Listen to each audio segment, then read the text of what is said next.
আরজিকরের ঘটনা নিয়ে ৩ সদস্যের সিট গঠন। কলকাতা হাইকোর্টে সিটে সিবিআই এর জয়েন্ট ডিরেক্টর পূর্বাঞ্চল, এসপি পদমর্যাদার অফিসার, সিবিআই এর তদন্তকারী আধিকারিকও থাকবেন সিটে। আরজিকরের ধর্ষণ ও খুন কাণ্ডে ধামাচাপা দেওয়ার অভিযোগ খতিয়ে দেখবে সিট। ঘটনার দিন রাত ৯টা থেকে পরের দিন পর্যন্ত কি ঘটনা ঘটেছিল খতিয়ে দেখবে সিট। ঘটনার সঙ্গে সংযুক্ত সব পক্ষকে ফের জিজ্ঞাসাবাদ করতে পারবে এই সিট, এমনটাই জানা যাচ্ছে। এসআইটি আরজি করে যে জুনিয়র চিকিৎসককে ধর্ষণ এবং খুনের ঘটনা ঘটেছিল ২০২৪ সালে, সেই ঘটনার পরিপ্রেক্ষিতে আমরা দেখেছি যে তদন্ত হয়েছিল ঘটনায় এবং কলকাতা পুলিশ প্রথমে তদন্ত করে। সেই তদন্তে এই জঘন্য ঘটনার জন্য অভিযুক্ত করা হয় সঞ্জয় রায়কে এবং তিনি একমাত্র অভিযুক্ত বলে কলকাতা পুলিশ তাদের তদন্তে তাকে দোষী প্রমাণিত করে। পরবর্তীতে সিবিআই কিন্তু বলে যে এই সঞ্জয় রায় মূল অভিযুক্ত এবং তাকে দোষী সাব্যস্ত করা হয় আদালতে। আদালত তাকে যাবজ্জীবন কারাদণ্ডের নির্দেশ দেয়। যদিও সেই তদন্ত নিয়ে কোনো পক্ষের তদন্ত নিয়েই কিন্তু খুশি হতে পারেননি নির্যাতিতার বাবা মা। তারা সিবিআইয়ের ডিরেক্টরের সাথেও যোগাযোগ করেছিলেন, সেই সময় তারা স্বরাষ্ট্রমন্ত্রী প্রধানমন্ত্রীর সঙ্গেও যোগাযোগ করতে চেয়েছিলেন, কিন্তু তারা যোগাযোগ করেননি। পরবর্তীতে এই বিধানসভা নির্বাচনে আমরা দেখলাম যে নির্যাতিতার মা তিনি বিজেপির টিকিটে ভোটে দাঁড়িয়ে জিতলেনও। তিনি তারপর আবার আদালতের দ্বারস্থ হয়েছেন। পানিহাটির প্রাক্তন বিধায়ক নির্মল ঘোষ সহ আরও মোট তিন ব্যক্তির বিরুদ্ধে তিনি আবারও আবেদন করেন আদালতের কাছে, গ্রেপ্তারের আবেদন করেন। পাশাপাশি রাজ্যে পালাবদলের পর নতুন সরকার ক্ষমতা আসার পরে মুখ্যমন্ত্রী শুভেন্দু অধিকারী তিনিও কিন্তু এই আরজিকরের ঘটনা নিয়ে ফের ফাইল ওপেন করেন এবং সেই সময় যারা পুলিশ আধিকারিক ছিলেন, যারা এই ঘটনার সঙ্গে যুক্ত ছিলেন, বিশেষ করে তৎকালীন পুলিশ কমিশনার বিনীত গোয়েল সহ ইন্দিরা মুখোপাধ্যায়, অভিষেক গুপ্তা, তাদের বিরুদ্ধে অভিযোগ ছিল এবং সেই কারণে তাদেরকে সাসপেন্ড করা হয়। ৩ পুলিশ আধিকারিককে সাসপেন্ড করে দেন মুখ্যমন্ত্রী শুভেন্দু অধিকারী এবং তিনি বলেন এদের বিরুদ্ধে বিভাগীয় তদন্ত হবে, তাই তাদেরকে তাদের পদ থেকে সরিয়ে দিয়ে সাসপেন্ড করে তদন্ত হবে এবং এই ঘটনাতে ফাইল ওপেন করা হবে। এবং এই ঘটনায় আদালতও এবার এই ঘটনাতে ৩ সদস্যের সিট গঠন করে দিয়েছে। এসআইটি গঠন করা হয়েছে, যেখানে জয়েন্ট ডিরেক্টর পূর্বাঞ্চল, সিবিআই জয়েন্ট ডিরেক্টর পূর্বাঞ্চল তিনি এই সিটের সদস্য হিসেবে থাকছেন। ঘটনার দিন রাত ৯টা থেকে পরের দিন পর্যন্ত কি ঘটনা ঘটেছিল সহ ওই গোটা পরিস্থিতি কিন্তু খতিয়ে দেখা হবে। আরজিকরের ধর্ষণ ও খুন কাণ্ডে ধামাচাপা দেওয়ার অভিযোগ খতিয়ে দেখবে এই সিট, এমনটাই জানা যাচ্ছে। সিবিআইয়ের বিরুদ্ধেও কিন্তু অভিযোগ ছিল। এ নিয়ে আমরা কথা বলবো। সিপিআইএম নেতা কলতান দাশগুপ্ত রয়েছে। কলতান, আজকে আদালত, কলকাতা হাইকোর্ট এই আরজিকরের ঘটনা নিয়ে আবার নতুন করে সিট গঠন করেছে, ৩ সদস্যের সিট গঠন করেছে। এই ঘটনা ধামাচাপা দেওয়ার অভিযোগ, ফলত সমস্ত বিষয় আবারও তদন্ত হবে। আপনি কিভাবে দেখছেন? ইতিমধ্যে অনেক দেরি হয়ে গিয়েছে, কিন্তু ১ বছর ৭-৮ মাস প্রায় হয়ে গিয়েছে সিবিআই এই দায়িত্ব পাওয়ার পর। বারংবার নির্যাতিতার পরিবারের পক্ষ থেকে যারা আন্দোলন করেছিলেন তারা এবং আরো বিভিন্ন মহল থেকে সিবিআই এর তদন্তের অগ্রগতি নিয়ে গুরুতর প্রশ্ন তোলা হয়েছিল। নির্যাতিতার পরিবার ৫০টা প্রশ্ন করেছিলেন সিবিআই কে, তার জবাব ইত্যাদি কিছুই পাওয়া যায়নি। এতদিন কেন তদন্ত ডিলে হলো, সেই প্রশ্ন সাধারণ মানুষের মধ্যে আছে, সে তার উত্তর আমরা পেলাম না।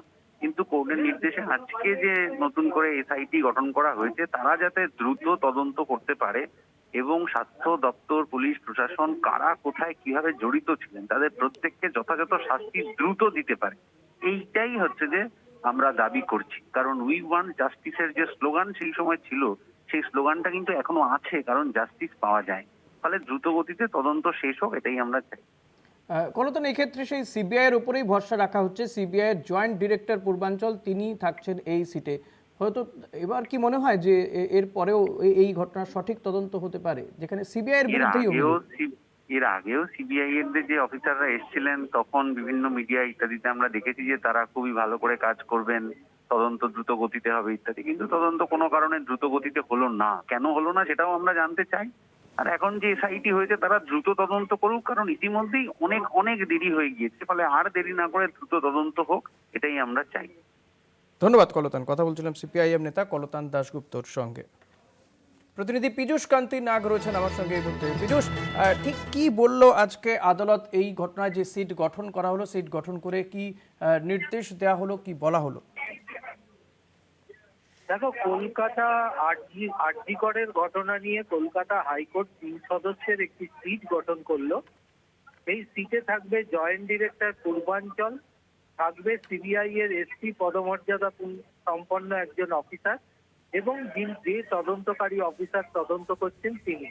এই তিনজনকে নিয়ে যে সিট গঠন করা হবে, এই সিট 8ই আগস্ট 2024 সালে আরজিকরের যে ঘটনা ঘটেছিল সেই ঘটনার দিন রাত্রি 9টা থেকে পরের দিন দাহ কার্য পর্যন্ত এই সম্পূর্ণ ঘটনাটির বিষয়টি তারা খতিয়ে দেখবে এবং এই ঘটনার সঙ্গে যারা যারা যুক্ত ছিল, অর্থাৎ দাহ কার্য পর্যন্ত কারা কারা পরিবারের সংস্পর্শে ছিল, কারা কি এই ঘটনা প্রসঙ্গে বলেছিল, এই ঘটনার সঙ্গে আর যারা যারা জড়িত ছিল, প্রত্যেককে এই সিট জিজ্ঞাসাবাদ করবে এবং তাদের সাথে কথা বলবে।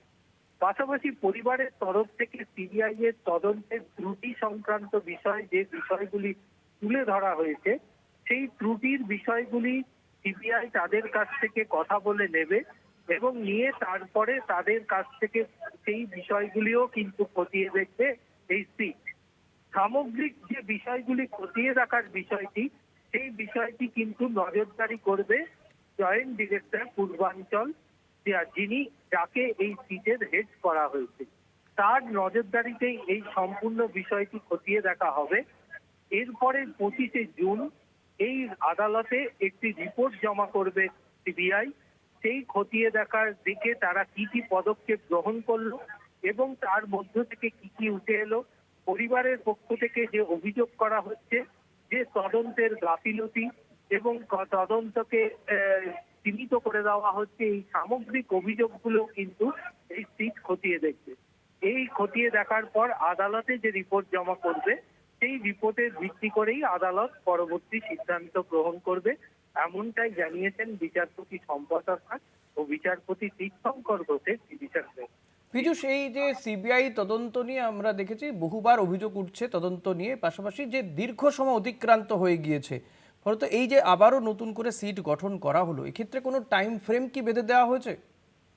দেখো, এখানে আদালত একটি রিপোর্ট যে এই বিষয়ে সিটের যে রিপোর্ট, সেই রিপোর্টের জন্য আদালত মনে করছে যে 1 মাসের মধ্যে সিট একটি এই বিষয়গুলি খতিয়ে দেখে তারা একটি নির্দিষ্ট সিদ্ধান্ত পৌঁছবে বা একটি রিপোর্ট তৈরি করে আদালতে জমা দেবে। সেই কারণের জন্যই কিন্তু আদালত এই পরবর্তী শুনানির দিন ধার্য করেছে এবং সেখানে সিটকে এই সিবিআই এর সদস্যদের নিয়ে যে গঠিত সিট, সেই যে রিপোর্ট দেবে সেই রিপোর্টটি কিন্তু আদালত খতিয়ে দেখবে। মামলাটি কিন্তু এখানেই শীর্ষে যাচ্ছে না। সেখানে যদি দেখা যায় কোনো অগ্রগতি নেই, তাহলে সেক্ষেত্রে কিন্তু আদালত এ বিষয়ে পরবর্তী পদক্ষেপ গ্রহণ করবে। অর্থাৎ এখন যেটা দেখা যাচ্ছে যে আরজিকর নিয়ে তদন্ত নিয়ে যে যে ধীরে ভাবে অভিযোগ উঠেছে, তা কিন্তু যেহেতু এখন আদালতের নির্দেশে সিট গঠন হলো এবং সেই সিটকে আদালতে রিপোর্ট জমা করতে হবে, তাই ক্ষেত্রে কিন্তু আদালতের নজরদারিতে সিট কাজ করবে, বিষয়টি খতিয়ে দেখবে, এটা কিন্তু সম্পূর্ণভাবে মনে করছে আইনজীবী মত।